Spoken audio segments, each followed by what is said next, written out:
Muy bien, vamos a abrir nuestras Biblias, por favor, en Apocalipsis capítulo 2, desde el verso 1 hasta el 7, vamos a dar lectura, por favor.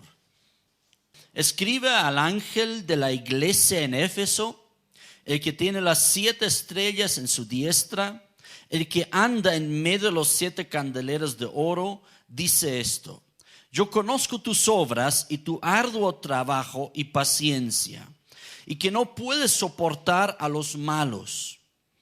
Y has probado a los que dicen ser apóstoles y no lo son, y los has hallado mentirosos. Y has sufrido y has tenido paciencia y has trabajado arduamente por amor de mi nombre y no has desmayado. Pero tengo contra ti que has dejado tu primer amor. Recuerda, por tanto, de dónde has caído y arrepiéntete y haz las primeras obras, pues si no, vendré pronto a ti y quitaré tu candelero de su lugar si no te hubieres arrepentido. Pero tienes esto, que aborreces las obras de los nicolaitas, las cuales yo también aborrezco. El que tiene oído, oiga lo que el Espíritu dice a las iglesias. Al que venciere, le daré a comer del árbol de la vida, el cual está en el medio del paraíso de Dios. Amén. Entonces, nos vamos directamente, por favor, un ratito al versículo 7. Eso es importante, ¿no? Aquí la teología y las interpretaciones han desarrollado diferentes formas y maneras de ver estos mensajes.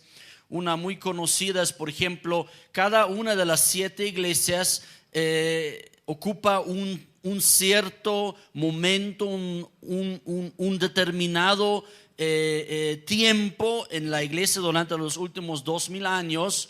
Y como estamos en los últimos tiempos, dicen entonces, nos ha tocado vivir la iglesia de la Odisea, y Éfeso era la iglesia primera, y, o sea, un poco figurativamente, ¿no? Entonces cada mensaje tiene cada mensaje a las 7 iglesias ocupa un cierto momento en el tiempo real de los siglos, ¿no? Entonces, sin embargo, quiero que leamos, por favor. Ya hemos escuchado que aquí el Señor Jesucristo mismo habla al ángel de la iglesia en Éfeso. Entonces aquí el Señor Jesucristo habla a esta iglesia de la ciudad de Éfeso. Y luego dice en el versículo 7, y eso es clave, es importante para ir entendiendo de qué se trata acá. Dice en el versículo 7, el que tiene oído, oiga lo que, ¿quién? Lo que el Espíritu dice a las iglesias. Ya no solamente la iglesia de Éfeso, sino a las iglesias, ¿no? Entonces, y como el Espíritu Santo no solamente existía en esta época, sino aún en el día de hoy, como que el Señor Jesucristo da un mensaje aquí, no solamente para este momento, para la época en la cual él estaba hablando aquí. Es decir, Juan escribió Apocalipsis más o menos en el año 70, algunos creen en el año 90 después de Cristo. Entonces, sin embargo, es muy importante este versículo, lo que acabamos de escuchar: el que tiene oído, oiga lo que el Espíritu dice a las iglesias, aparece en las 7 mensajes a las 7 iglesias, ¿no? Entonces, debemos tomar en cuenta, es prácticamente lo único que es común en los 7 mensajes. Es lo único que es común. Uno busca de repente, a ver, toca el Señor Jesucristo algunos temas ahí parecidos, etcétera, pero siempre un poquito diferente, de diferente manera enfocado. Pero lo que realmente comparte y es unificado y es igual en los 7 mensajes a estas iglesias es justamente eso: oiga lo que dice el Espíritu a las iglesias. Por lo tanto, uno puede entenderlo con los diferentes tiempos y épocas, no hay ningún problema, pero yo creo más bien aquí el Espíritu Santo, cuando nosotros leemos esos mensajes, cuando nosotros compartimos esta palabra de Dios, más bien debemos escuchar cada iglesia en todo lugar, en todo momento, lo que dice el Espíritu hoy a las iglesias. Y para que nosotros podamos meditar y observar y orar, a ver, Señor, ¿me estás diciendo algo a mí? ¿Estás diciendo algo a nosotros acá? Y el Espíritu Santo va a ir hablando en nuestros corazones en estos tiempos y a través de los diferentes mensajes que el Señor Jesucristo ha dado aquí a iglesias reales de esta época. Pero a través del Espíritu Santo, Él nos quiere hablar también a nosotros hoy. Amén. Amén. Entonces, vayamos directamente, por favor, a Mateo capítulo 22. Mateo capítulo 22, como siempre, no van a ir perdiendo Apocalipsis, lo que es nuestro pasaje central. Vayamos, por favor, a Mateo 22. Versículo 37. Aquí los fariseos y los escribas le preguntaron, Señor Jesús, ¿cuál es? Ellos le preguntan, Señor Jesús, ¿cuál es la ley más importante? ¿Cuál es el mandamiento más importante? Y Jesús responde espiritualmente, teológicamente, doctrinalmente, absolutamente correcto, lo que es el mandamiento más importante para el pueblo de Israel y por tanto también para nosotros. Amén. Porque aquí el Señor lo está diciendo y a través del Espíritu Santo también lo está diciendo para nosotros. Amén. Entonces dice, Jesús le dijo, amarás al Señor tu Dios con todo tu corazón y con toda tu alma y con toda tu mente. Cuando alguien se pregunta, cuando uno empieza a conocer al Señor, cuando uno empieza una vida con el Señor y uno se pregunta, bueno, ¿qué es lo que Dios efectivamente quiere de mí? ¿Qué es lo que debo hacer? Y eso es lo que debemos hacer en primer lugar, ocupándonos, buscando nuestros corazones y siempre viendo que eso puede ir cumpliéndose en tu vida, en mi vida. Amarás al Señor tu Dios con todo tu corazón. A veces se ha dicho, debes amar a Dios sobre todas las cosas. Sin embargo, el Señor Jesucristo no dijo, amarás al Señor sobre todas las cosas. Sino más bien debes amar a Dios, más bien con todo tu ser, con todo tu corazón, con toda tu alma, con toda tu mente. Tú debes amar a Dios. Ahora, se va a ir traduciendo obviamente en muchos aspectos de la vida que también la palabra de Dios nos habla. Sin embargo, aquí estamos frente a una idea, a un latido de corazón de Dios, que eso es lo que Dios quiere provocar en ti. Si alguna obra Dios quiere hacer en ti es esta, que tú puedes amar a Dios con todo tu corazón. Si el Espíritu Santo va a trabajar en tu vida, si el Espíritu Santo va a moverse en ti, en eso se va a mover en primer lugar. Que tú puedes amar a Dios con todo tu corazón, con toda tu alma, con toda tu mente, con todas tus fuerzas, dice luego también. Ahora si de repente dice algo más, pero eso en otro momento podemos compartir también, pero para enfocarnos aquí. Que nosotros, tú y yo, somos llamados a amar a Dios. Y no un poco. ¿Se recuerdan cuando el Señor Jesucristo quiso restaurar y restauró a Pedro? ¿Qué le dice? Pedro, ¿me amas? Eso es lo que le preocupó al Señor Jesucristo. Que su corazón esté palpitando para Dios, para el Señor. Y no para otras cosas. Y que Él tenga un amor, lo llamamos extravagante, para un poquito entenderlo. O sea, un amor realmente de todo corazón. Un amor para el Señor. Un amor que realmente se enfoca solo en Él. Debemos amar también al prójimo y a nosotros también. Pero entendamos eso. Esta mañana, el Señor nos quiere decir esta mañana que nosotros debemos amar al Señor. Ahora, de nuevo, como siempre es, y siempre quiero hacer este énfasis y siempre lo haré. Ahora, tú no puedes simplemente esforzarte, voy a amar al Señor. Ahora, tú necesitas que el Espíritu Santo cambie tu corazón. Y eso necesitamos entender. Yo por mí mismo no voy a amar a Dios como Él me exige, como Él me pide. Pero una cosa puedo hacer, Señor, te voy a pedir, por favor, produce este amor, lo que tú quieres en mí, ese amor produce en mí, Señor. Y si yo debo esforzarme en algo, lo haré también, pero yo sé que solo no voy a lograrlo. ¿Alguien me está entendiendo? Tú solito no vas a poder cumplir eso. O sea, no es un mandato, ay, me voy a esforzar y lo voy a cumplir. Sino es una transformación que Dios tiene que hacer en tu corazón para que tú puedas amarlo así como Él te lo pide, como Él te lo manda. Amén. Vayamos a Mateo capítulo 10, el mismo versículo. Mateo capítulo 10, versículo 37 igual. Es interesante cómo tiene el mismo número. Dice el Señor Jesucristo, solo el verso 37 vamos a observar en este momento, acerca del amor a Dios y al Señor Jesucristo. Y dice, el que ama a padre o madre más que a mí, no es digno de mí.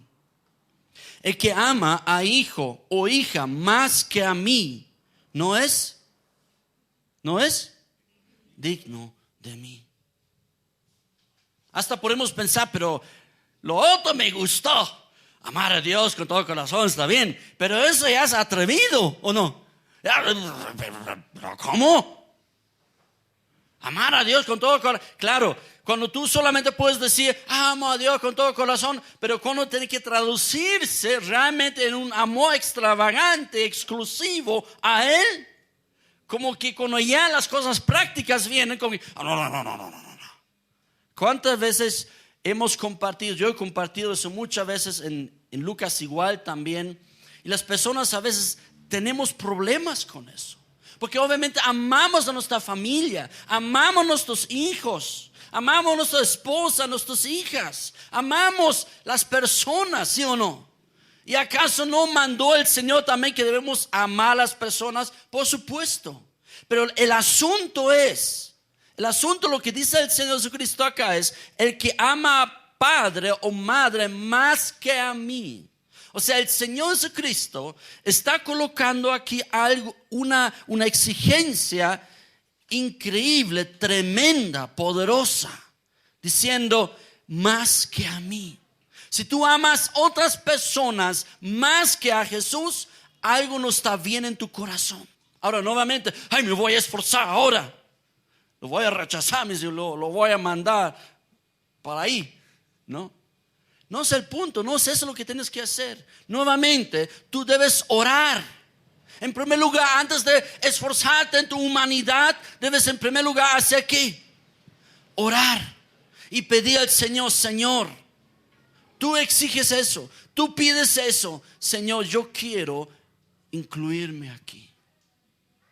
Señor Jesús, yo quiero amarte más que a mi mamá, que a mi papá, que a mis hijos, que aún a mí mismo. Yo quiero amarte más a ti, Señor. Ahora, ¿por qué Jesús exige eso?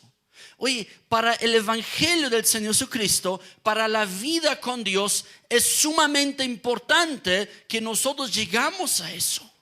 Hay un hombre en la Biblia que honraba más a sus hijos que a Dios. Y esos sus hijos hacían cada barbaridad. Se prostituían con las señoritas, diciendo que estaban haciendo un servicio a Dios.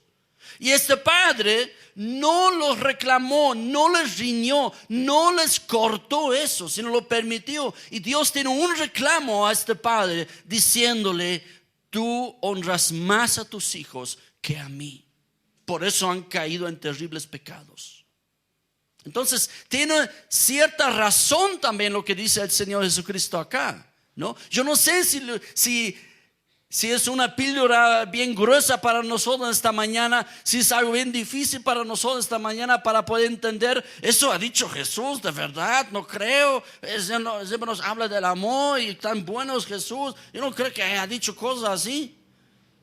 Yo no sé si lo puedes ahora recibir en esta mañana, pero yo voy a orar por ti y tú tienes que orar por tu vida, porque eso es lo que el Señor Jesucristo quiere provocar en nosotros. Y con el tiempo vamos a ir entendiendo más y más también por qué así. Pero debemos entender en esta mañana, eso es lo que Dios quiere. Que tú puedes amarlo a Él con todo tu corazón. Y que tú puedes amarlo al Señor, a Dios, más que a cualquier otra persona en el universo. Voy a darle solamente 2 razones. No sé si te quedas satisfecho con eso, pero te voy a dar 2 razones. En primer lugar, Dios exige este exclusivo amor hacia Él porque Él te ha creado. Él te ha creado. O sea, todo lo que tú eres, tú le debes a Él. O sea, Él te ha dado la vida. ¿Quién te ha dado la vida? Ni mamá ni papá. Él te ha dado la vida. Tu mamá no te ha formado en su vientre. Es Dios el que te ha dado forma en su vientre. Era tu casa por 9 meses, pero Él que ha dado forma a tu vida, el que te ha creado en su vientre, el que te ha dado la vida, el que te ha dado respiro, el que te ha dado alma, es Dios. No sé si es una suficiente razón para ti. Para mí es una bárbara razón. Claro, es mi creador. Debemos honrar padre y madre, debemos amarlos, respetarlos, debemos obedecerlos en su momento cuando estamos con ellos, etcétera, etcétera. Pero hoy aquí estamos hablando de Dios, el que te ha creado, el que te ha dado forma, el que te ha dado vida. Y si debes honrar padre y madre, en primer lugar no puedes tener otros dioses al lado de Él.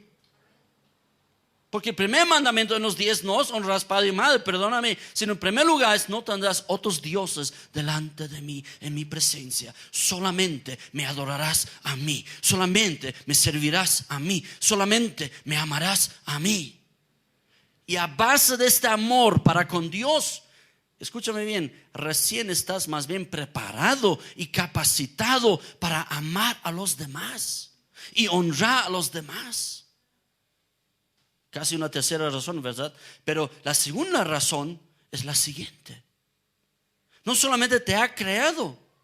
Aquí está hablando el Señor Jesucristo que tú debes tener un exclusivo amor para con Él. No solo te ha creado, sino que más. ¿Qué hizo el Señor Jesucristo por ti? Ha muerto por ti. No sé si lo puedes tragar en esta mañana también eso, ¿no? Cristo murió por una causa perdida. Por lo menos yo era una causa perdida. Yo no estaba ahí buscando al Señor. Yo no estaba buscando agradarle a Él. Pero Él decidió morir por mí. Por alguien que ni le buscaba. Por alguien que ni le amaba. Que alguien más bien que muchas veces le daba la espalda al Señor. ¿Alguien me está entendiendo? Y Él murió por mí.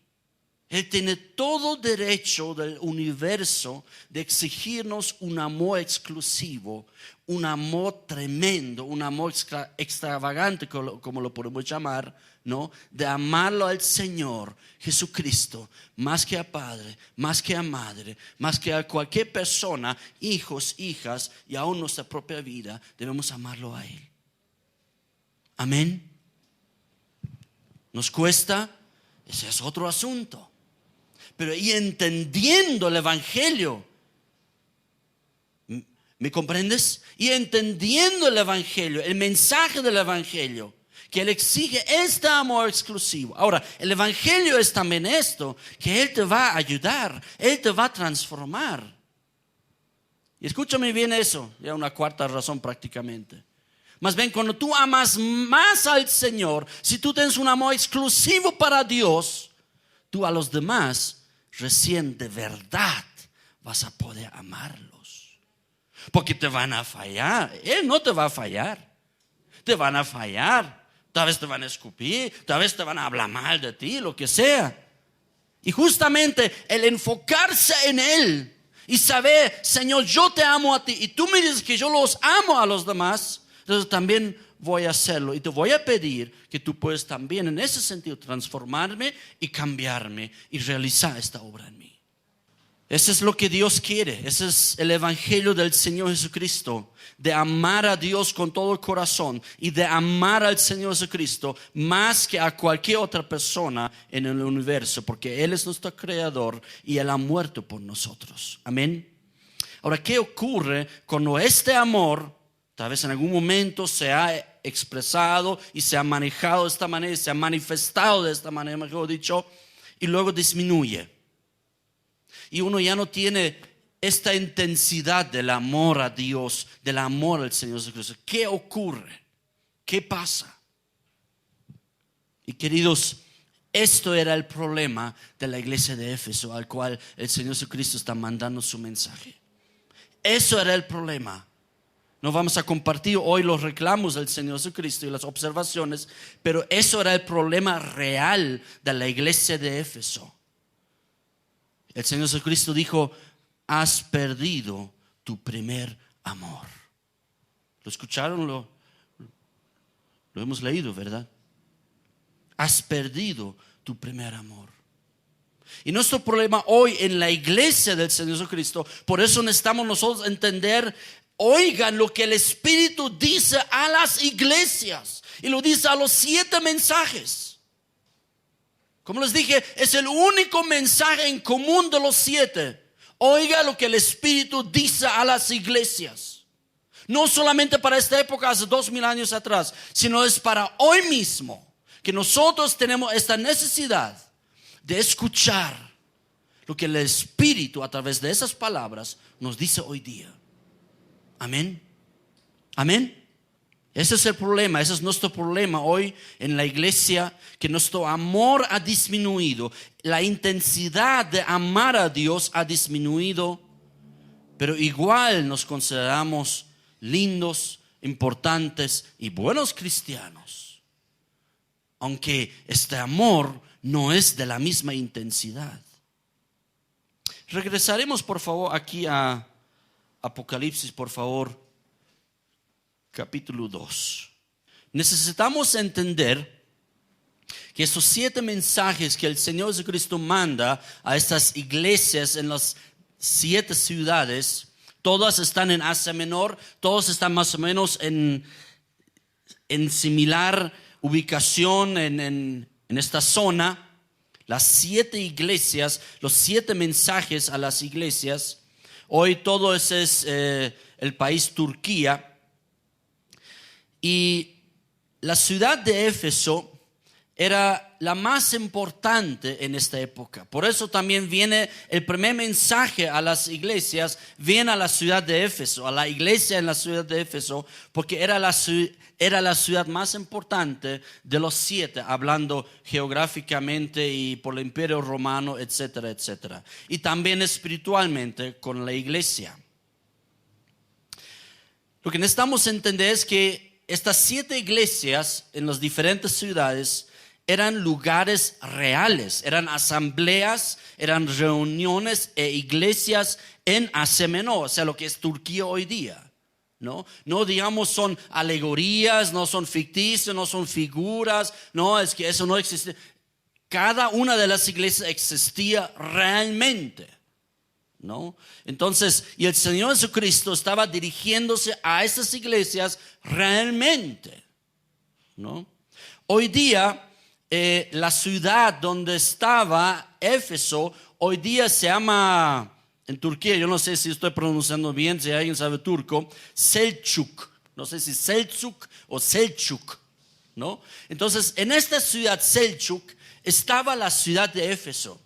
El aeropuerto de la ciudad de Selçuk todavía refleja eso, porque el aeropuerto de la ciudad de Selçuk en Turquía hoy día el aeropuerto se llama Selçuk Efes Airport.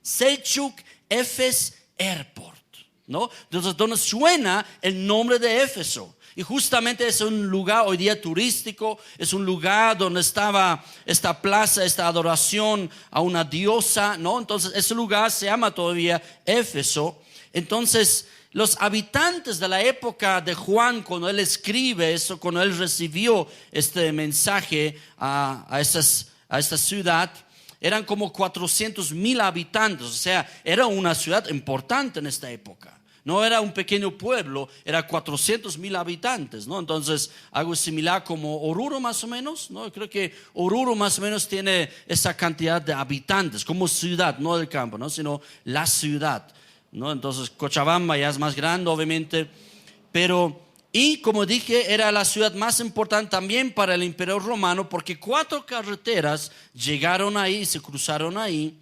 Y hay algo muy importante, vayamos a Hechos 19, por favor. Hubo algo muy importante en esta ciudad para las personas que podemos nosotros leer en Hechos 19, versículo 34. Donde dice, pero cuando le conocieron que era judío, todos a una voz gritaron casi por 2 horas. ¿Qué gritaron los efesios, la gente de la ciudad de Éfeso?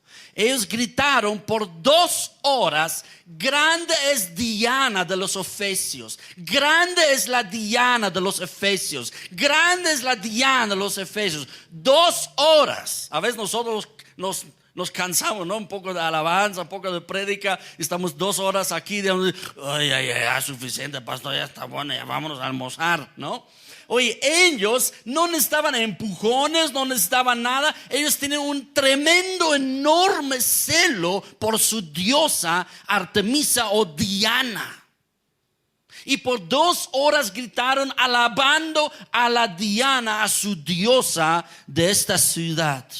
Verso 35 dice, entonces el escribano, cuando había apaciguado a la multitud, dijo, o sea, 2 horas gritaron eso, Diana, ¿no? Y todo eso, y luego con la cabana, cuando ya se cansaron, ya no podían hablar, ¿no? Ya cálmense, dijo el escribano aquí, y diciendo, varones efesios, ¿y quién es el hombre que no sabe? Todo el mundo sabe, dice él, ¿no? ¿Quién es el hombre que no sabe que la ciudad de los Efesios es, ¿qué cosa? ¿Qué es la ciudad de Efesios? Guardiana del templo de la gran diosa Diana y de la imagen venida, ¿de dónde? De Júpiter. Se piensa que la imagen con la cual hicieron la Diana era uno de los meteoritos que cayeron del cielo y lo empezaron a adorar y empezaron a darle forma a este meteorito en forma de la diosa Diana. Y por eso dicen la imagen que cayó desde Júpiter, decían ellos, ¿no? Obviamente no es así, pero eso creían, ¿no? Y que ellos, la ciudad de Éfeso, era la guardiana del templo de la gran diosa Diana. Ahora, la diosa Diana, o históricamente se le conoce también la diosa Artemisa, ¿no? Que llegó de Júpiter o de un planeta, ¿no? Entonces, la Diana le dieron una forma muy interesante, le dieron una figura femenina y todo su cuerpo lleno de pechos, todo su cuerpo. Pero ella la hicieron en figura de una mujer llena de pechos. O sea, hay unas imágenes, pueden buscar ustedes en el internet fotos de la diosa Diana y vas a ver fotos que tiene ahí todo colgado con pechos en todo su cuerpo. Y para los efesios y para esta época, la diosa Diana era la diosa de la fertilidad, que era realmente la que podía producir y bendecir. Por eso necesitamos entender que en la ciudad de Éfeso había 2 cosas muy importantes para ellos. Por un lado, ellos tenían una adoración desenfrenada en la ciudad de Éfeso. Todo un culto, toda una adoración, ¿no? Yo no sé cuándo llegan aquí los momentos de las piedras aquí, cuáles aquí para algunos, la guardiana de la ciudad de Cochabamba. Ustedes ayúdenme ahorita. La Virgen Urcupiña, ¿no? Entonces, con las piedras también, ¿no? Entonces, aquí un meteorito, etcétera, etcétera, ¿no? Como que se acopia un poquito, ¿no? Es que ella es la guardiana, ella es ¿cómo lo llaman? La mamita de Cochabamba, ¿no? Entonces, en otras palabras, la guardiana, ¿la qué? ¿Ah, sí? La envidiosa, ¿cómo? A la semidios. Claro, como que se le honra, etcétera, etcétera, ¿verdad? En el caso de Éfeso, era Diana. Y era la guardiana. Y la adoraron, y la buscaron, y oraron a ella. Y hicieron un gran templo de Artemisa. Y ese templo hasta el día de hoy está ahí. Tú puedes viajar y puedes llegar al aeropuerto internacional de Selçuk Éfeso Airport y viajas unos cuantos kilómetros y llegas ahí al templo de la Artemisa, de la diosa Diana. ¿No? Era realmente importante que se ha encontrado hasta el día de hoy los ni siquiera escombros, ¿no? Sino que los lugares históricos con las columnas y todo está ahí todavía. Y otra característica que tenía la ciudad de Éfeso, por un lado, una adoración desenfrenada. Por eso 2 horas gritaron Diana la Grande, ¿no? Y luego tenían también otra característica, una inmoralidad depravada. En el templo de la Artemisa habían miles de señoritas que se prostituían en favor de la gran diosa Diana. Claro, porque era la diosa de la fertilidad, ¿no? Entonces, era realmente una inmoralidad terrible y tremenda en la ciudad de Éfeso, ¿no? Entonces, necesitamos entender, les comparto todo eso para que podamos entender un poquito en qué contexto, escúchame bien ahorita, se encontraba esta pequeña iglesia en la ciudad de Éfeso. ¿En qué contexto espiritual y cultural se encontraba esta iglesia? Lo cual el Señor Jesucristo, una de las cosas que Él dice, has perdido tu primer amor. No es que empezaron a adorar a Diana, obviamente, no, pero como que han sido afectados espiritualmente, como que ya no tenían esa misma intensidad de seguir al Señor Jesucristo. Entonces, de esta manera, ellos vivían en esta ciudad, ellos estaban ahí sirviendo al Señor, predicando al Señor Jesucristo. De hecho, la ciudad era tan importante espiritualmente también, que el apóstol Pablo, cuando él llegó ahí, se estableció en la ciudad de Éfeso, fundó la iglesia de la ciudad de Éfeso y se quedó ahí 2 años seguidos, predicando la palabra del Señor, levantando liderazgo, etcétera, etcétera, etcétera, ¿no? Entonces, ellos amaban al Señor, ellos estaban en esta ciudad y eso es lo que acabamos de leer justamente casi. Pueden leer ustedes ahí en Hechos 18 y 19, todo lo que pasó con Pablo y la ciudad de Éfeso y todo eso.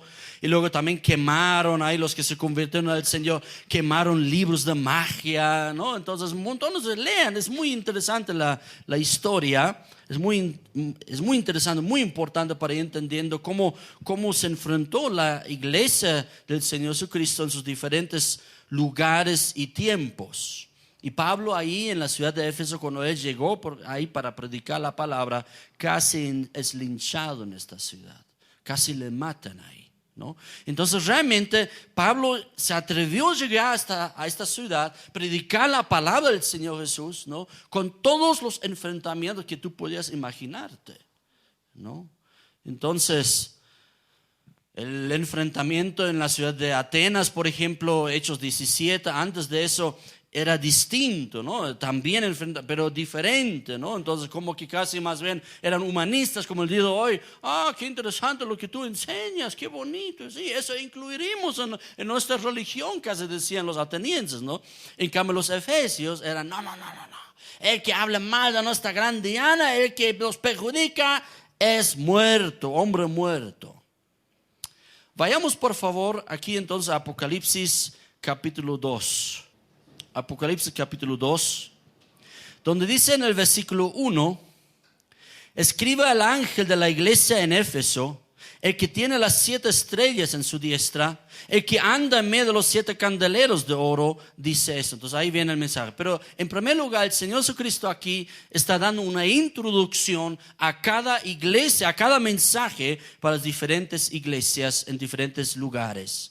Entonces, cuando aquí nuestra Biblia dice, escribe al ángel de la iglesia, no exactamente es un ángel que nosotros pensamos a veces que ahí con alas, ¿no? Está volando ahí, sino en griego es la palabra mensajero. El mensajero, o sea, el que estaba administrando, llevando la palabra de Dios en la ciudad de Éfeso, ¿no? Por un momento era Pablo, luego era Timoteo. Incluso el apóstol Juan estaba ministrando el mensaje y la palabra de Dios en la ciudad de Éfeso. Y luego llegó otro porque Juan fue desterrado a la isla de Patmos. Y justamente ahí recibe esta revelación por parte del Señor Jesucristo en la isla de Patmos, en su encarcelamiento. Entonces era otro hombre en este momento. Pero lo que deseo que puedan comprender, no está hablando aquí la palabra de Dios de un ángel. ¿Me entienden? Sino está hablando para nuestro contexto hoy día al pastor de la iglesia de Éfeso. De eso está hablando aquí la palabra del Señor. Y de hecho nos damos cuenta, aquí habla también de estrellas. Hay 7 estrellas y 7 candeleros. Ahora, ¿qué son estos?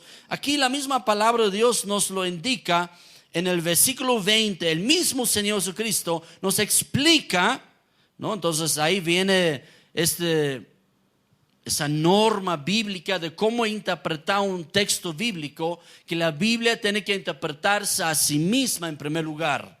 La Biblia se interpreta a sí misma. Entonces, lo que leemos aquí en el verso 1, el Señor Jesucristo en el verso 20 nos lo explica. 1:20. ¿No? Entonces dice, el Señor Jesucristo dice, el misterio de las 7 estrellas que has visto en mi diestra, ¿qué es? Y de los 7 candeleros de oro, ¿qué son? Las 7 estrellas, ¿qué son? Son los ángeles de las 7 iglesias. Y los 7 candeleros de oro, ¿qué son? ¿Qué has visto? Son las 7 iglesias, ¿no? Entonces, y nuevamente, aquí cuando dice las 7 ángeles, está diciendo los mensajeros. Ángelos es la palabra en griego, ¿no? Ángelos puede ser un ángel, un ser espiritual, ¿no? Pero muchas veces también en la palabra de Dios son los mensajeros, ángelos, porque lleva un mensaje, ¿no? Son los mensajeros. Y en muchos lugares en la Biblia es traducido la palabra ángelos como mensajero. Ahora, no me preguntan, ¿y por qué aquí no se ha traducido como mensajero? Preguntar a los que lo hicieron mal, pues, ¿no? Reina y Valera, ¿no? Así se llaman, ¿verdad? Pero no nos enfocaremos ahorita en eso, sino estamos entendiendo que los 7 estrellas, que son los ángeles de las 7 iglesias, está diciendo, las 7 estrellas son los 7 pastores de las 7 iglesias. Y ahora, importante es lo siguiente, y los 7 candeleros son las 7 iglesias. Ahora, importante es lo siguiente, por un lado, ¿dónde están las 7 estrellas? El que tiene las 7 estrellas, ¿dónde? En su diestra, en su mano derecha. Ahí tiene los 7 pastores, los 7 mensajeros. Ahora, el Señor Jesucristo, vamos a ir viéndolo cómo se presenta a cada iglesia, y aquí se manifiesta y se presenta el Señor Jesucristo como el Señor y Rey y soberano, que Él tiene los 7 mensajeros y los 7 pastores en su mano. En otras palabras, los pastores están en la mano del Señor Jesucristo, en la mano del Rey del universo. En otras palabras, no pueden hacer lo que les da la gana. Ellos deben obedecer al Señor Jesucristo. Eso está diciendo el Señor. Están en la diestra. Diestra significa siempre gobierno, señorío. Entonces el Señor Jesucristo está reinando, señoreando sobre estos 7 mensajeros. Por eso Él les está escribiendo, Él les está diciendo, ¿no? ¿Para qué? Para que ellos luego compartan a la iglesia en esta ciudad, ¿no? Y deben obedecer. O sea, ¿a quién se dirige en primer lugar? No solamente a la iglesia, sino en primer lugar escribe al mensajero de tal iglesia, ¿sí o no? Escribe porque él está encargado de llevar adelante la palabra y de dirigir la iglesia y de guiar la iglesia. Entonces ellos están en las manos del Señor Jesucristo. Como hemos estado compartiendo en estas semanas en las iglesias en casas, ¿no? Hablando de la iglesia, de la iglesia, necesitamos entender en primer lugar la iglesia que es algo que pertenece al Señor Jesucristo. Él es dueño de la iglesia. No podemos nosotros poner copyright sobre la iglesia. No podemos nosotros guiar y hacer la iglesia como nos gusta, como queramos nosotros, como nosotros anhelamos, o que sea, establecer nuestro propio reino y gobierno. Sino la iglesia de Cristo es la iglesia ¿de quién? De Cristo. Él es el dueño. Él maneja la iglesia. Él dice, Él tiene que decirnos lo que la iglesia debe hacer. Amén. Entonces eso hemos estado compartiendo en las iglesias en casa, ¿no? Pero por otro lado, no solamente estos 7 pastores mensajeros están en la diestra del Señor Jesucristo, sino también dice, el que anda en medio de los 7 candeleros de oro, dice esto. ¿Qué son los 7 candeleros de oro? Las iglesias. Ya las reuniones ya en las diferentes ciudades. ¿Y qué dice ahí? Que la presencia del Señor Jesucristo está cerca de ellos, está en medio de ellos. Que Él vaya paseando, Él está caminando cerca de los 7 candeleros. O sea, todavía Él está diciendo, yo estoy presente en las 7 iglesias. Se comportan como sea. Muchos consideran la peor es la de la Odisea, ¿verdad? Etcétera. Pero aún en la iglesia de la Odisea, dice el Señor Jesucristo, yo estoy andando por ahí. Yo estoy ahí con mi presencia. Y aún el pastor de la iglesia de la Odisea está en la mano del Señor Jesucristo. Por eso cuidado que lo apriete demasiado, ¿no? Entonces hay que tener cuidado. Bien.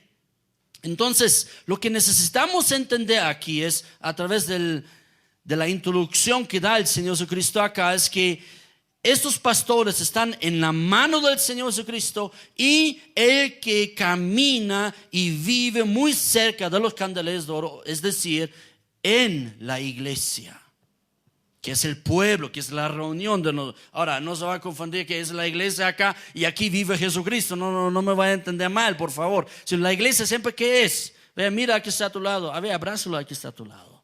A ver, abrázalo ahí. Esa es iglesia. Esa es iglesia, ¿no? Entonces, iglesia es reunión. Amén.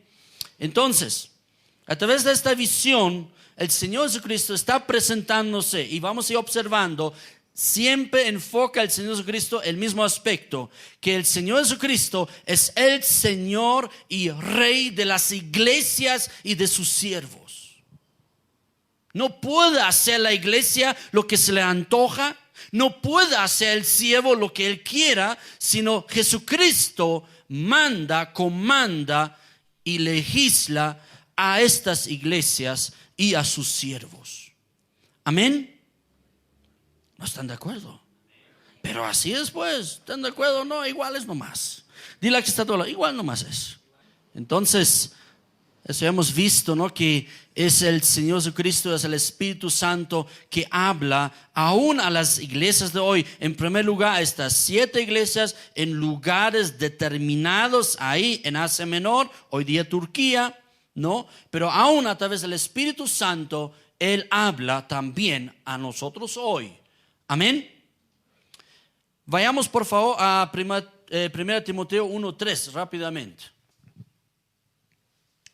Pablo estaba ahí predicando, Pablo estaba ahí ministrando, pero otro más también estaba ahí pastoreando. Dice el apóstol Pablo a Timoteo, a su discípulo, y llegó a ser el pastor ahí en la iglesia de Éfeso. Dice, como te rogué, está hablando a Timoteo, como te rogué que te quedases, ¿dónde? En Éfeso. cuando fui a Macedonia para que mandases, ¿dónde? En Éfeso, para que mandases a algunos que no enseñen, ¿qué cosa? Diferente doctrina. A ese punto vamos a llegar, ¿no? Entonces aquí ya tenía la iglesia de Éfeso un problemita, que ya estaba en la época de Timoteo, que es años antes, décadas antes incluso de lo que habla Jesús acá, ¿no? Ya había un problema, que estaban enseñando diferentes doctrinas y no la doctrina de Cristo. Y aquí Pablo dice, tú debes mandar que no enseñen diferente doctrina, sino ¿cuál doctrina? La de Cristo, ¿no? Entonces Pablo ya escribe a Timoteo, al mensajero, al pastor de la iglesia de Éfeso, hoy no enseñen ahí diferentes doctrinas, y el Señor Jesucristo también lo hace, y décadas más tarde, más bien, supongamos que Timoteo hizo un buen servicio, pero que tal vez no todas las personas hicieron caso a la palabra del Señor Jesucristo a través de Timoteo. Bien. Leamos por favor aquí el versículo 2. Hoy nos vamos a ocupar simplemente, sencillamente de todo lo que el Señor Jesucristo aquí un poquito reconoce lo bueno que estaba en esta iglesia. Amén. La próxima semana nos vamos a ocuparnos de lo negativo que había en esta iglesia. Hoy vamos a ver más, lo negativo en el sentido que ellos tenían que atender, ¿no? Pero hoy vamos a ver las cosas positivas, lo que el Señor Jesucristo aquí reconoce. Y dice en el versículo 2, yo conozco tus obras y tu arduo trabajo y paciencia, y que no puedes soportar ¿a quiénes? A los malos. ¿Y qué más? Y has probado a los que dicen ser apóstoles y ¿qué dice Jesús? Y no lo son. Y los has hallado, o sea, la iglesia de Éfeso los ha hallado a estos apóstoles que dicen ser apóstoles, los ha hallado, ¿qué cosa? Mentirosos. Dice aquí en la iglesia de Éfeso habían apóstoles mentirosos. Dile que está a tu lado. En la iglesia de Éfeso habían apóstoles mentirosos. Entonces, en primer lugar, leamos el verso 3 también. Y has sufrido y has tenido paciencia y has trabajado otra vez arduamente. ¿Por quién? Por amor de mi nombre. Y no has desmayado. Dile que está a tu lado, al Señor Jesucristo le gusta que no desmayes, aunque el trabajo es duro. Entonces, aquí el Señor Jesucristo reconoce en primer lugar sus obras. Ahora, vamos a ir observando los diferentes mensajes, y uno de los temas importantes en las 7 iglesias es, otro tema también es el arrepentimiento, pero uno de los temas importantes de cómo juzga el Señor Jesucristo a cada iglesia es a través de sus obras, de lo que efectivamente hicieron, no solamente lo que creyeron, no solamente lo que pensaron, sino lo que hicieron, sus acciones, sus obras, el Señor Jesucristo juzga. Entonces, eso es importante que nosotros podemos tomar en cuenta, que no solamente seremos juzgados, qué bonito tú has creído y sabido y conocido, sino el Señor Jesucristo nos va a observar, bueno, ¿qué hiciste por mí? Por amor a mí, ¿qué hiciste? ¿Ahí me está entendiendo? ¿Qué hiciste? ¿No? El evangelio del Señor Jesucristo no puede ser una cosa guardada en tu corazón. El evangelio del Señor Jesucristo debe manifestarse en acciones y en obras en tu vida, como lo que hemos observado justamente a la iglesia de Éfeso. Escribe el apóstol Pablo: no somos salvos por obras, sino por gracia. Pero somos salvos ¿para qué? Para obras. ¿Se recuerdan? Y justamente a la iglesia de Éfeso escribe Pablo. Entonces, los efesios han tenido obras, tenían un arduo trabajo, es Es decir, ellos se afanaron, ellos hasta soportaron dolores para servir al Señor.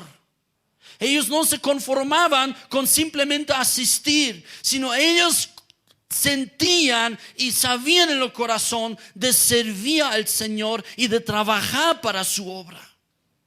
No va a ser suficiente que nosotros vengamos aquí los domingos y escuchamos la palabra, sino que necesitamos de poco a más, cada vez más, levantarnos para trabajar, y aquí dice incluso arduamente para el Señor. La obra de Dios no va a ser solamente a través del pastor, que él tiene que esforzarse, que él tiene que trabajar, que él, y en algunas iglesias hasta dicen, para eso le pagamos pues. No, pero le estamos pagando al pastor que él haga todo pues. Chico pobre, ¿se recuerdan lo que era eso? No, el chico pobre, el pastor hace de todo, ¿no? Entonces, queridos, eso no puede ser así. El Señor Jesucristo aquí reconoce que la iglesia de Éfeso eran trabajadores en la viña del Señor. Realmente se esforzaron para Cristo y trabajaron. Todo lo que hicieron, lo hicieron por amor a su nombre. Eso es importante. La próxima semana vamos a observar cuál es este reclamo de haber perdido, disminuido el primer amor. Vamos a observar eso, no es nuestro tema, pero pueden ustedes ya leer, pueden analizar ustedes en sus Biblias. Pero aquí en primer lugar reconoce las obras de ellos, el tremendo trabajo de ellos y la paciencia, porque cuando trabajamos para el Señor también necesitamos tener paciencia. Paciencia en el sentido que las cosas no ocurren rápidamente, pero paciencia más que todo en el sentido que va a haber confrontaciones, va a haber dificultades, va a haber problemas en la iglesia, en tu familia, y ahí mantenernos firmes en el Señor. Esa es la clave, es la palabra paciencia acá, que quiere decir resistencia y constancia, aún en los sufrimientos.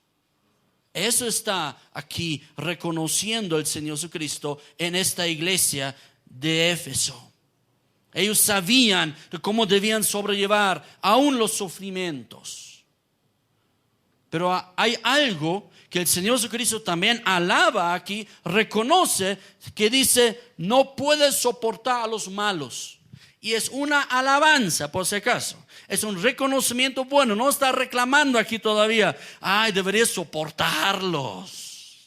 No.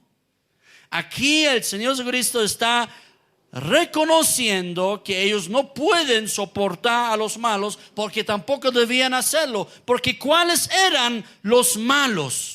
Y lo explica el Señor Jesucristo diciendo, y has probado a los que dicen ser apóstoles. O sea, ¿quiénes eran los malos? Los que se autodenominan apóstoles. Esos eran los malos que correctamente ellos no soportaron. Tal como ya Pablo escribió a Timoteo, que no enseñan doctrina diferente. Entonces, en primer lugar, aquí el Señor Jesucristo está hablando en contra de los falsos apóstoles. Ahora, vamos a ir compartiéndonos un poquito, pero necesitamos entender algo. Si hay falsos apóstoles, hay también verdaderos, ¿sí o no? Claro. O sea, no estamos aquí en contra de lo que el Señor Jesucristo puede hacer con un ministerio, pero necesitamos entender, tanto como en la antigua Israel y aún en la iglesia del Señor Jesucristo, los verdaderos siempre eran más humildes y los verdaderos eran siempre en menor cantidad. ¿Se recuerdan de Elías y de Eliseo igual? ¿Cuántos profetas habían ahí de Baal? 400. ¿Y cuántos había enfrentándolos? 1. O sea, más o menos la constelación ahí entre los verdaderos y los falsos es entre 400 por 1. O mejor dicho, 400 a 1. O sea, un verdadero profeta, Elías, y 400 profetas mentirosos, falsos del diablo y de la religión. ¿Entendemos algo?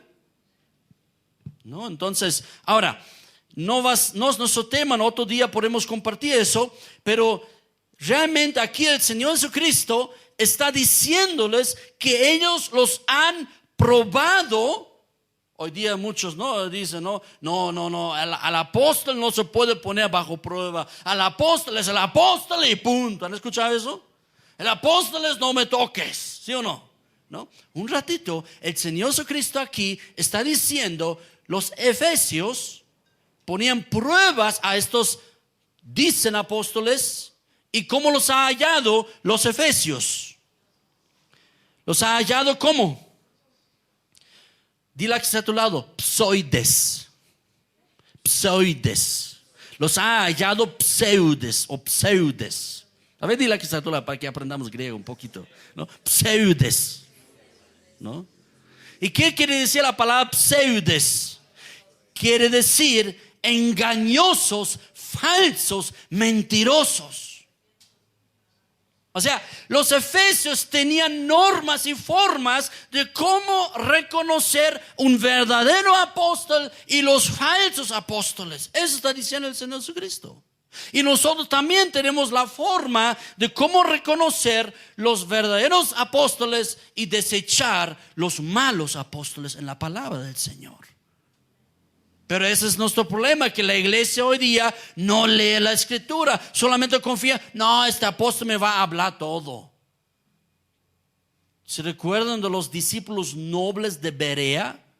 ¿No? Que ellos escucharon la palabra de Dios a través ¿de quién? Del apóstol, ¿cuál? Pablo. ¿No? Y ellos averiguaban en la escritura para ver si era cierto.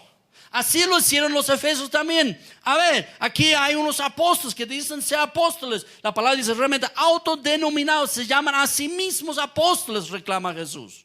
O sea, el Señor Jesucristo pues sabe quiénes son enviados por Él, ¿sí o no? Claro, el Señor Jesucristo. Y el Señor Jesucristo ya sabía cuando ellos decían que son apóstoles del Señor Jesucristo. Pero yo no los he encomendado. Yo no los he enviado. ¿Y qué sabe Jesucristo entonces directamente? Son falsos pues. Pero lo que alaba el Señor Jesucristo aquí en los Efesios, que ellos también se han dado cuenta. Amén. Ahora obviamente ellos se manejaron como verdaderos, pero ellos, dice Jesús, se autodenominaban, se llamaron a sí mismos apóstoles. ¿Y qué dice Jesús directamente? Y no lo son. Pero lo bueno es, queridos efesios, dice Jesús, ustedes los han hallado, los han encontrado que son pseudos, que son mentirosos, engañosos y falsos. El apóstol Pablo ya se dio cuenta de eso, que esos tiempos iban a venir. Vayamos por favor a Hechos capítulo 20. Hechos capítulo 20, versículo 29. ¿Qué nos dice ahí? Porque yo sé, aquí el apóstol Pablo estaba llamando a los pastores de la ciudad de Éfeso para que llegaran a este lugar, ¿no? Estaba despidiéndose y Pablo dice, porque yo sé que después de mi partida entrarán, ¿dónde? En medio de vosotros lobos rapaces que no perdonarán al rebaño. Los falsos maestros. ¿Y dónde van a meterse? En medio de las iglesias. El apóstol Pablo ya lo reconoció. Verso 30. Rápidamente. Y de vosotros mismos, y aún, o sea, no solamente van a entrar, sino aún dentro de las mismas iglesias, dice Pablo, y de vosotros mismos se levantarán hombres que hablen cosas perversas. ¿Para qué?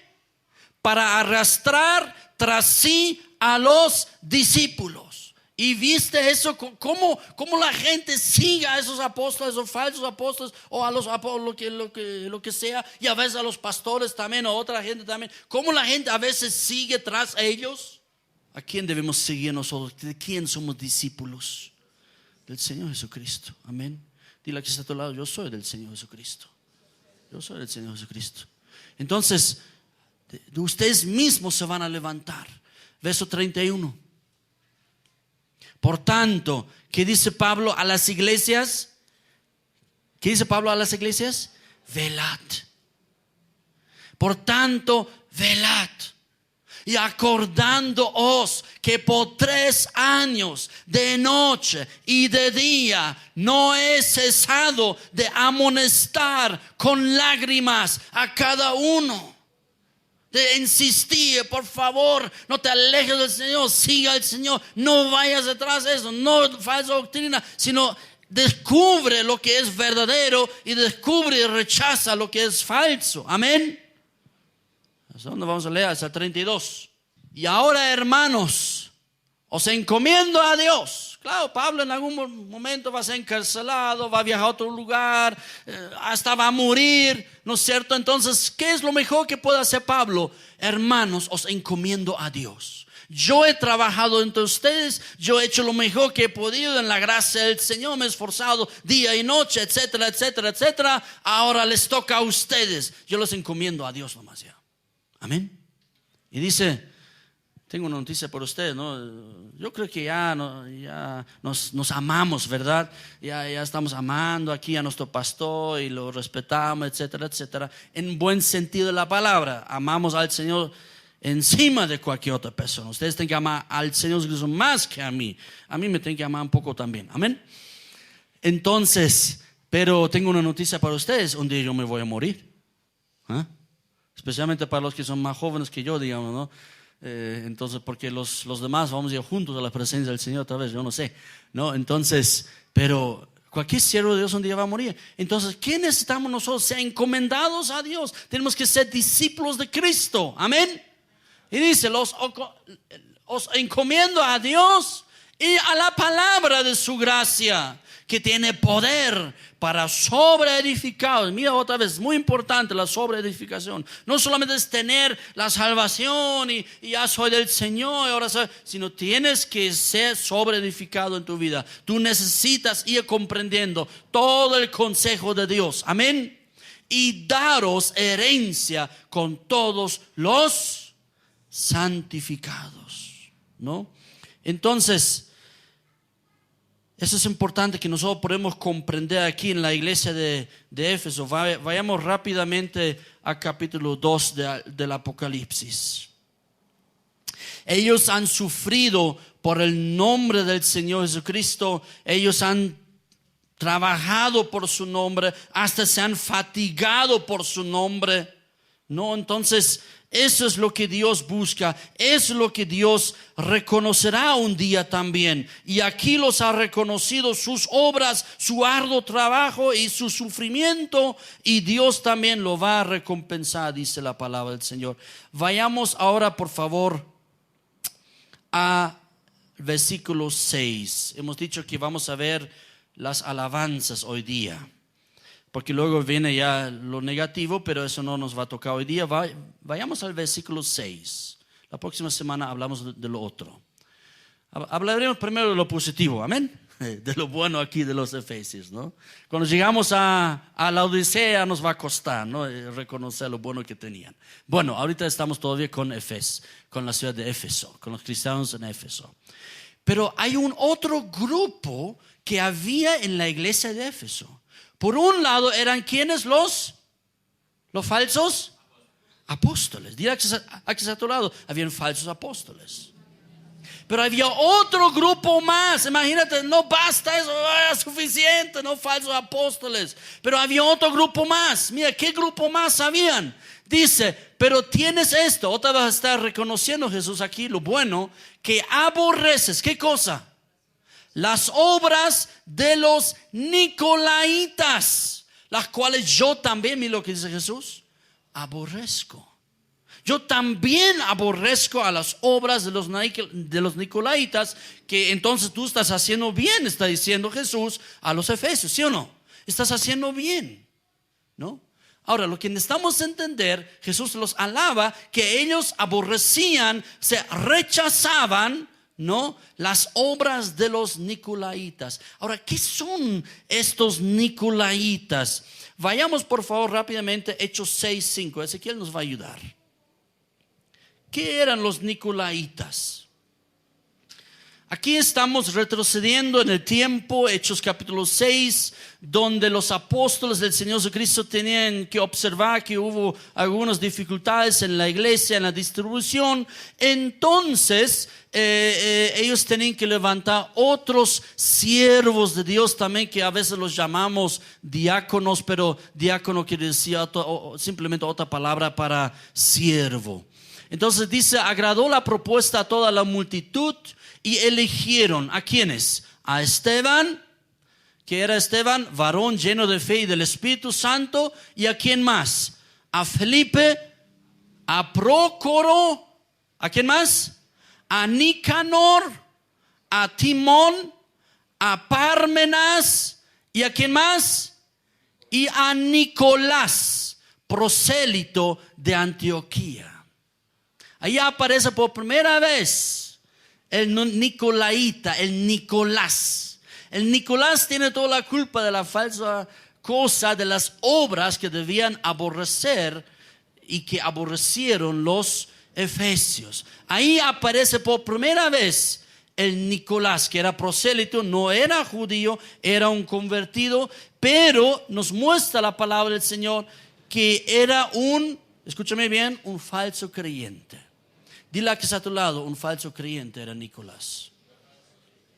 Ay, pastor, ¿por qué lo juzgamos? Pobre Nicolás, ¿no? Era un falso creyente. Ahora, ¿qué quiere decir Nicolás? Nicolás quiere decir el que conquista al pueblo, el que conquista a la gente. O sea, el Señor Jesucristo había muerto por nosotros, pero luego otros vienen, ahora los voy a conquistar con mis cosas y con mis ideas. Eso era Nicolás. Y los voy a conquistar con libertinaje, los voy a conquistar que pueden vivir nomás en sus cosas, no importa, el Señor siempre perdona. Eso era Nicolás, el que conquista a las personas. Nicolás está compuesto de dos palabras, es la palabra Nike, hay un zapato ahí por si acaso también que se llama así, Nike, ¿no? Entonces, Nike, ¿qué quiere decir? Conquista, simplemente. Vencedor. Por eso los que piensan que tienen esos zapatillas, ¿no? Piensan somos vencedores, ¿no? Por los llevar Nike. No voy a decir el nombre real en inglés, ¿no? Eso ya no importa, ¿no? Entonces en griego la palabra Nike de Nicolás es conquistar, es conquista. Y la palabra Laos es pueblo en griego.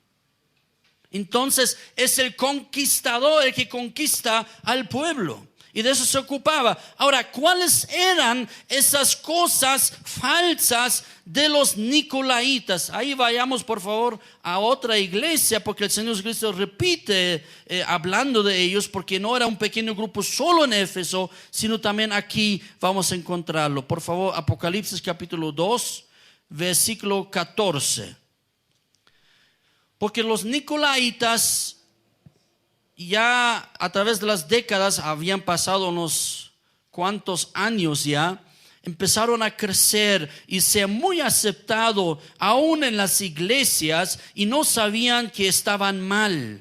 Entonces aquí el Señor Jesucristo nos explica en el versículo 14 quiénes eran los nicolaitas. Dice: pero tengo unas pocas cosas contra ti, que tienes ahí a los que retienen, ¿qué cosa?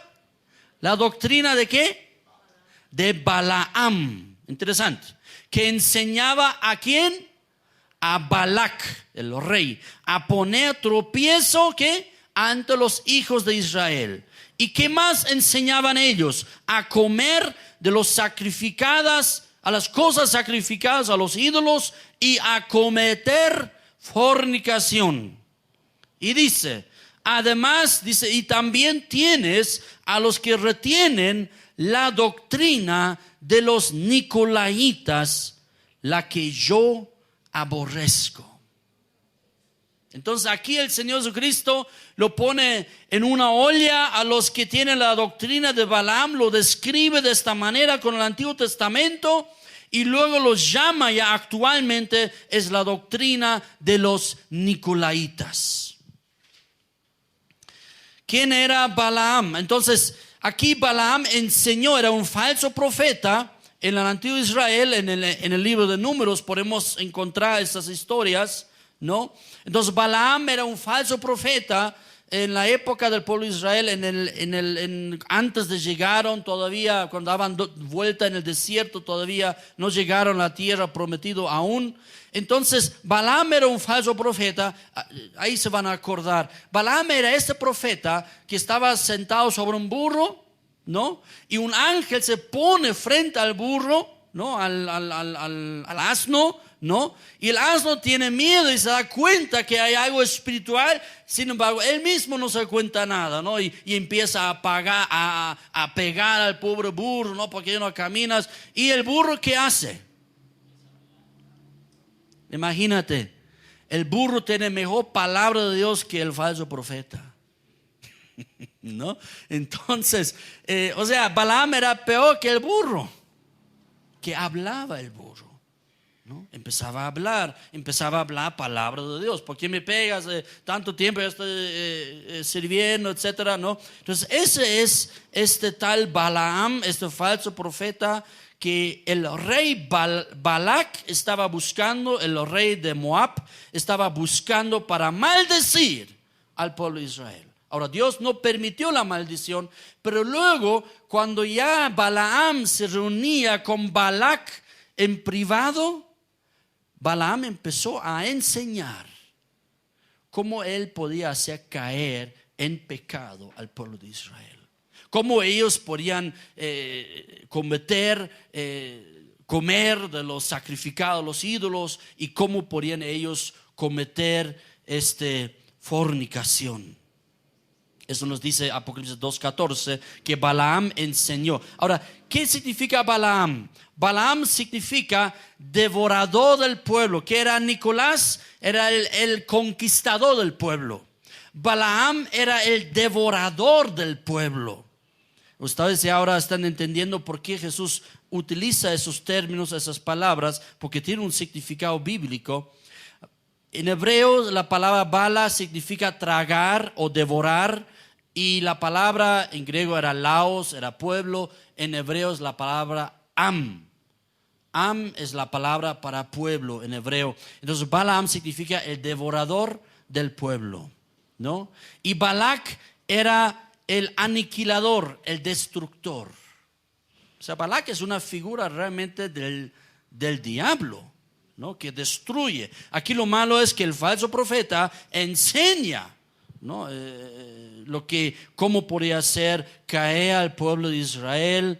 No vamos a buscar eso más ahorita, pero quiero que entiendan ustedes, a través de la falsa profecía y de las mentirosas enseñanzas de Balaam, murieron en un solo día 24,000 israelitas. Por un solo hombre, por un mal consejo a un rey malvado, murieron 24,000 israelitas. Muéstranos aquí Números 25:9. Ahí está eso.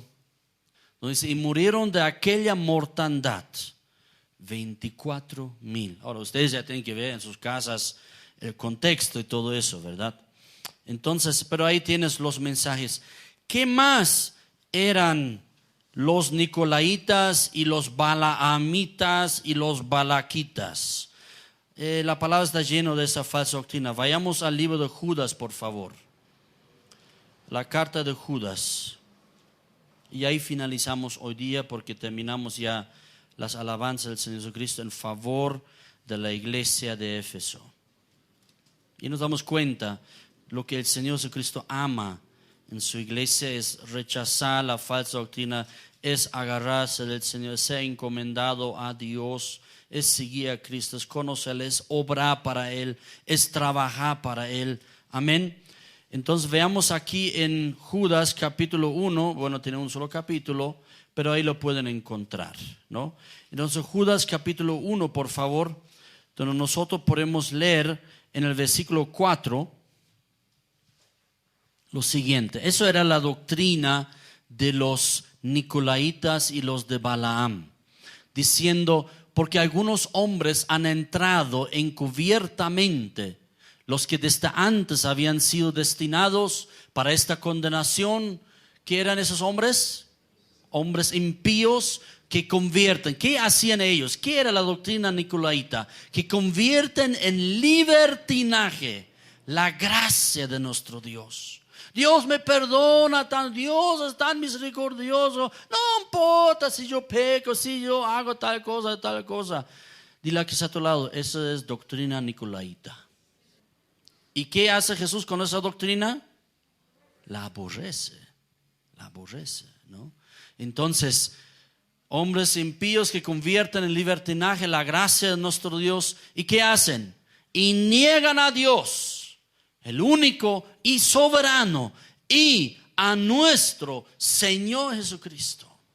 Entonces realmente lo mejor que nosotros podemos hacer en la iglesia, justamente el Señor Jesucristo nos enfoca a través de los 7 mensajes a las 7 iglesias, en que Él es el Señor y Él es el Rey y a Él nos debemos y nuestras vidas están en manos de Él. Lo que nos toca a nosotros es amarlo a Él. Lo que nos toca a nosotros es adorarlo a Él. Lo que nos toca a nosotros es servirle y aún trabajar arduamente en favor de Él, en amor a su nombre. Amén. Porque eso es lo que realmente nos va a dar claridad en nuestras vidas. Los nicolaitas, los balaamitas, ellos convierten el libertinaje, la gracia de Dios. En cambio nosotros entendemos con el reino de Dios, con el señorío de Jesucristo, y la gracia de Dios más bien nos enseña no pecar. Amén. No comer de lo sacrificado de los ídolos, no cometer fornicación, etcétera, etcétera. Veamos aquí al verso 11. Ay de ellos, dice aquí. Ay de ellos porque han seguido ¿a qué camino? El camino de Caín. Esos falsos profetas, nicolaitas, y se lanzaron por lucro en el error de ¿quién? Ahí aparece otra vez. De Balaam. Claro, recibió recompensa, le ofreció casi mitad de su reino el rey Balac. Entonces, y perecieron en la contradicción de Coré. Entonces aquí realmente se lanzaron por lucro. Y eso es lo que más observo hoy día. O sea, si hablamos de apóstoles y de profetas, lo que más se encuentra, ¿qué es? Lucro. ¿O no? Es lucro. Es hacer dinero, es más y más y más, y todo está enfocado. Tú puedes encender algunas predicaciones de algunos de ellos y cada instante, todo el tiempo hablan del dinero. Y por lucro cayeron en el error de Balaam. Versículo, a ver cómo es la cosa aquí. 12 más, por favor. Estos son, ¿qué son? Manchas en vuestros ágapes, espiritualmente hablando, ¿verdad? Que comiendo impúdicamente con vosotros se apacientan, se pastorean. ¿A quién? A sí mismos. Nubes sin aguas, dice Judas, llevadas de acá para allá por los vientos. ¿Se recuerdan los vientos de doctrina justamente en la carta a los Efesios? Pablo llama, ¿no? Viento, ¿no? Entonces, llevados de acá para allá por los vientos, árboles otoñales sin fruto, 2 veces muertos y desarraigados. Esos son los nicolaitas, esos son los de Balaam. Versículo 13. Fieras ondas del mar que espuman su propia vergüenza, estrellas errantes. Mira, ¿se recuerdan las estrellas? El mensajero que está en las manos de Dios como estrella, ¿sí? Pero es una estrella en la derecha del Señor Jesucristo. Pero estas estrellas, ¿qué son? Son estrellas errantes. No se sometan al Señorío de Cristo. No están en las manos del Señor Jesucristo. Son estrellas ¿qué? Errantes. Para los cuales, ¿qué está reservada? Porque son falsos. Dile a que se te lo da, porque son falsos. Para los cuales está reservada, o sea, tienen su reserva, tienen su sala VIP ahí. Tienen su sala VIP ahí. ¿Dónde? Está reservada eternamente la oscuridad de las tinieblas. Esos son los errantes, esos son los falsos, esos son los que hacen caer. En el pueblo de Israel murieron 24,000. estos son, dice aquí, 2 veces muertos. Físicamente y espiritualmente mueren. Amén. Vamos a ponernos de pie, por favor. Porque realmente una de las cosas más amenazadoras es nuestra propia flojera para seguir al Señor, pero otra cosa más amenazadora es las falsas enseñanzas, porque nos hacen rebotar, nos hacen equivocar, nos hacen cometer cualquier soncera, ¿sí o no? Entonces, eso necesitamos entender, ¿no? Para aferrarnos lo que es lo verdadero. Amén.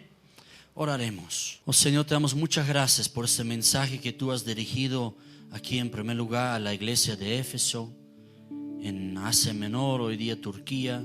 Tú has hablado ahí, Señor, y los has reconocido, como hemos compartido hoy día, como hemos visto esta mañana. Tú has reconocido todas esas cosas hermosas, y que el Espíritu Santo abra también nuestros ojos, nuestros oídos, nuestros corazones, Padre. Te lo pedimos, que el Espíritu Santo nos abra también a nosotros esta mañana para esas cosas que tú más bien buscas en tu iglesia, y lo que tú rechazas y hasta aborreces cuando algo quiere levantarse o manifestarse en tu santa iglesia, Señor. En la iglesia por la cual tú has muerto, en la iglesia por la cual tú has derramado tu sangre, que dice la palabra incluso que tu iglesia es tu cuerpo, tu iglesia es tu novia. Un día llegaremos a las bodas del Cordero. Seremos la iglesia tuya, Señor, como una esposa preparada para ti, Señor.